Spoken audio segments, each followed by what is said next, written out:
मेघा की ननद जया की शादी शहर में ही हुई थी, इसलिए जया को जब भी कोई काम होता था तो वो मेघा के पास आ जाती थी। जया स्वभाव से बहुत कंजूस थी। मेघा अपनी कंजूस ननद के स्वभाव को जानती थी।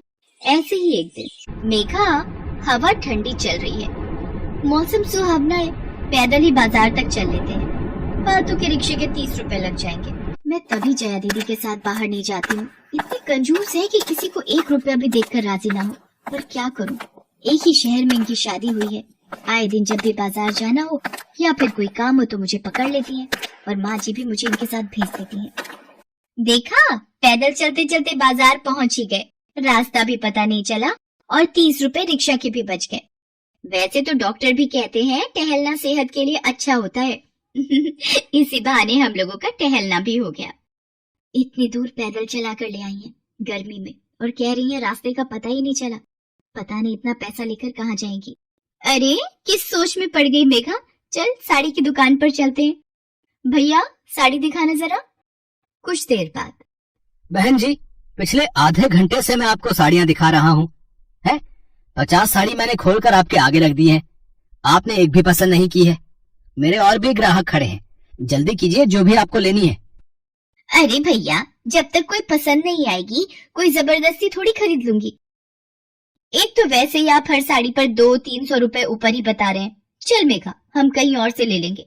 ये भैया तो ठीक से दिखा भी नहीं रहे हैं, और इनकी दुकान पर साड़ियाँ भी कुछ खास नहीं दिखाई दे रही।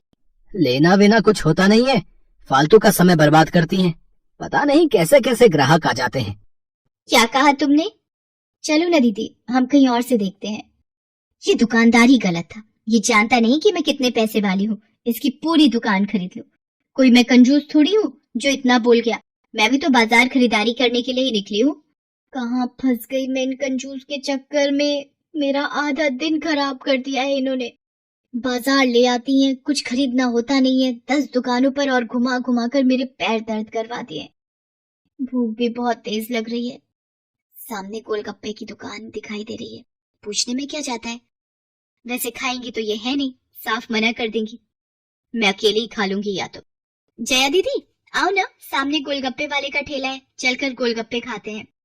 हाँ, भूख तो मुझे भी लगी है। चल, तू मेरे साथ बाजार आई है तो मेरी भी एक शर्त है, गोलगप्पे के पैसे मैं ही दूंगी। ये आज सूरज किधर से निकल आया। ये मुझे बोल रही है कि गोलगप्पे के पैसे ये देंगी। चलो देखते हूँ कितने खिलाती हैं। भैया, जरा गोलगप्पे खिलाना। मेघा और जया बाजार में गोलगप्पे खाने लगती हैं। कुछ देर बाद, कितने पैसे हुए भैया? दोनों की 2-2 प्लेटें हो गई हैं, टोटल 80 रुपए हो गए आप दोनों के मिलाकर। भाई, तूने गोलगप्पे कम खिलाए हैं और तू कह रहा है कि 2 प्लेट हो गई। क्यों मेघा, तूने गिने थे क्या? मैंने तो मुश्किल से 3 ही खाए होंगे। तूने कितने खाए? मैंने गिने नहीं, बस खा लिए थे। मुझे याद है मेरे 3 ही हुए थे। चल, अच्छा, एक मीठी दही और सॉल्ट की पापड़ी दे दे भाई। अरे, मेरे पास तो टूटे हुए पैसे नहीं है, 500-500 के ही नोट हैं। एक काम कर जया, गोलगप्पे वाले को तू दे दे 80 रुपए, मैं तुझे घर जाकर दे दूंगी। बेकार में 500 का नोट खुलवाया तो सारे पैसे खर्च हो जाएंगे। दीदी, रिक्शा कर लेते हैं, सामान भी है हाथ में। सोच तो मैं भी यही रही थी मेघा कि रिक्शा पर ही घर चले जाएंगे, पर मुझे रास्ते में दरजानी से अपना सूट उठाना है। बहुत दिनों का सिलने के लिए दिया हुआ है और उसका घर पतली गली में है। अगर रिक्शा पर गए तो रिक्शा वाला थोड़ी देर बीच में रुकने के फालतू पैसे मांगेगा। एक काम कर, हम पैदल ही धीरे धीरे चलते हैं, अपना सूट भी उठा लूंगी और घर भी पहुंच जाएंगे। मेघा कुछ बोल नहीं सकती थी, आखिर जया उसकी बड़ी ननद थी, उसके आगे वो कैसे बोलती, इसलिए वो चुपचाप घर वापस आ गई। क्या हुआ मेघा, पैरों में दर्द है क्या? माँ, मेघा के पैरों में दर्द मेरे कारण ही हुआ है। रास्ते में मैं सोच रही थी कि रिक्शा कर लेती हूँ, पर कोई रिक्शा ही नहीं मिला, इसलिए मेघा और मैं पैदल ही घर आ गए। शायद इसी वजह से ये थक गई है। नहीं नहीं माँ जी, ऐसी कोई बात नहीं है, आप दोनों बैठो, मैं चाय बना कर लाती हूँ। क्या हुआ मेधा, शॉपिंग कराई दीदी के साथ? अरे भाई, इतना गुस्से में क्यों, क्या हुआ? वही रोज की कहानी, सचमुच इतनी कंजूसी करती हैं दीदी, इनके साथ बाजार जाओ तो दिमाग खराब हो जाता है। मेधा, जया दीदी आज से नहीं, बचपन से ही बहुत कंजूस रही हैं। एक बार तो जब हम और मदन चाचा के बच्चे एक साथ रहते थे, एक दिन चाचा जी ने सबको बर्फी का टुकड़ा दिया। हम सब बच्चों ने एक ही बार में पूरा पीस खा लिया और जया दीदी ने उस बर्फी के टुकड़े की गोलियां बनाकर रख ली। पूछने पर बोली, ऐसे बर्फी ज्यादा दिन तक चलेगी। फिर तो जया दीदी कंजूस नहीं महाकंजूस है। चलो अब मुझे चाय ले जाने दो, नहीं तो आवाज लगा देंगी अभी तक चाय क्यों नहीं आई। मेघा सबके लिए चाय ले जाती है। तभी जया एक पर्चे पर कुछ लिख रही थी। ये ले, पहले चाय तो पी ले, मेघा ले आई है, बाद में हिसाब लिखती रहना। माँ थोड़ी देर रुको, 1 हफ्ता ही बचा है कंचन की सगाई को, अभी आकर बोलेगी कि कुछ इंतजाम नहीं हुए। जया दीदी लगता है आप मेरी ही बात कर रही हो। मुझे पता है आपने आज भी कुछ नहीं खरीदा होगा, खाली दुकानें घूम कर ही घर वापस आ गई होगी। इतनी कंजूसी क्यों करती हो दीदी? ये देखो, मैं अपनी सहेली प्रीति के साथ जाकर अपनी सगाई की ज्वेलरी खरीद लाई हूँ। कर दिया ना फालतू खर्चा। मैं तुझे ऐसी दुकान पर लेकर चलती जहाँ पर कम दामों में अच्छी चीज मिल जाती, पर तू मेरी सुनती कहाँ है? तुझे तो लगता है मैं तुझे अच्छी चीज नहीं खरीद कर दूंगी। छोड़ न जया, कोई बात नहीं, उसकी शादी है, अपनी पसंद की चीजें खरीद भी लाएगी तो कुछ नहीं होता। अपने दिमाग को ठंडा रख। माँ, मेहमानों को देने के लिए जो कपड़े खरीदने हैं मैंने तुम्हें बताया था, एक दुकान पर बहुत सही दाम पर मिल जाते हैं। मैं कल ही मेघा को ले जाकर खरीद लाऊंगी। अब ये कल फिर मेरा ही दिमाग पकाएंगी। पता नहीं कितनी कंजूस है, दुकानदार का भी दिमाग खराब करेंगी और मेरा भी। तुम सब नहीं जानती मेरी जया बेटी कितनी सयानी है।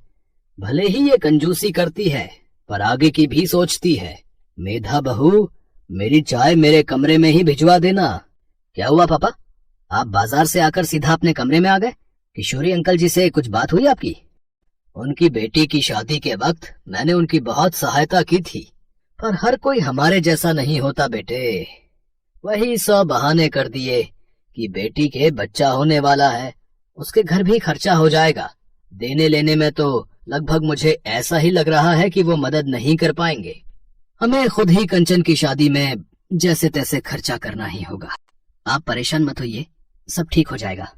क्या हुआ, तूने बैंक वालों से लोन लेने की बात की? पापा बात तो की है पर अभी तक कोई जवाब नहीं आया है। देखता हूँ, कल एक बार फिर से बैंक जाऊंगा। सुदर्शन को उम्मीद थी कि उनका मित्र किशोरी उनकी सहायता करेगा, पर वो अपनी जुबान से मुकर गया। इसी चिंता में सुदर्शन रात भर सो नहीं पाता। अचानक, कमला, सीने में बहुत तेज दर्द उठ रहा है, मुझे लगता है डॉक्टर के पास। राजेश बेटा, मेघा बहू, तुम्हारे पिताजी के सीने में बहुत दर्द हो रहा है, उन्हें अस्पताल ले जाना होगा। सब लोग सुदर्शन को अस्पताल लेकर पहुंचते हैं। जया भी अपने घर से सीधा वहीं पहुंचती है। माँ जी, आप चिंता मत करो, पापा ठीक हो जाएंगे, उन्हें कुछ नहीं होगा। डॉक्टर, अब पापा कैसे हैं? देखिए, सुदर्शन जी को हार्ट अटैक आया है, हमें जल्दी ही इनकी हार्ट सर्जरी करनी पड़ेगी। आप रिसेप्शन पर पैसे जमा करवा दीजिए। इतने पैसे कहाँ से लाऊंगा, कुछ समझ में नहीं आ रहा है। राजेश, क्या हुआ? मेरे भाई चिंता में क्यों पड़ गया? मुझे पता है कंचन की शादी के खर्च के लिए भी तेरे जुड़े पैसे लग गए हैं, तो बिल्कुल चिंता मत कर, मैं हूं ना, ये ले मेरा कार्ड। जया दीदी, आप अपना कार्ड दे रहे हो? तो क्या मैं इस घर की बेटी नहीं हूँ? तुम दोनों से बड़ी हूँ, इसलिए ये मेरा फर्ज है। इस वक्त पापा की हार्ट सर्जरी जरूरी है। जया का व्यवहार देखकर सबकी आंखों में आंसू आ गए थे। दीदी, हम आपको समझ ही नहीं पाए। हमारी आज की बचत ही कल हमारे या परिवार के काम आएगी, ये आपसे बढ़कर कोई नहीं बता सकता। ये महंगे ब्रांडेड कपड़े, पॉकेट में 2-2 फोन, महंगी खरीदारी हमारे दुख में काम नहीं आएगी। नहीं, जिस समाज को दिखाने के लिए हम ये सब कुछ करते हैं वो काम आएगा। सिर्फ काम आएगा तो ये जुड़ा हुआ पैसा। जया एक समझदार बेटी ही नहीं, एक समझदार पत्नी भी है। I am proud of you Jaya. और फिर कहीं न कहीं जया की कंजूसी समझदारी साबित होती है। कुछ दिनों बाद सुदर्शन की तबीयत ठीक हो जाती है और कंचन की शादी भी बहुत धूमधाम से हो जाती है। मेघा ये जान गई थी कि उसकी बड़ी ननद जया भले ही कंजूस थी, पर उसके कंजूस व्यक्तित्व में कहीं न कहीं एक अच्छा इंसान भी छुपा हुआ था।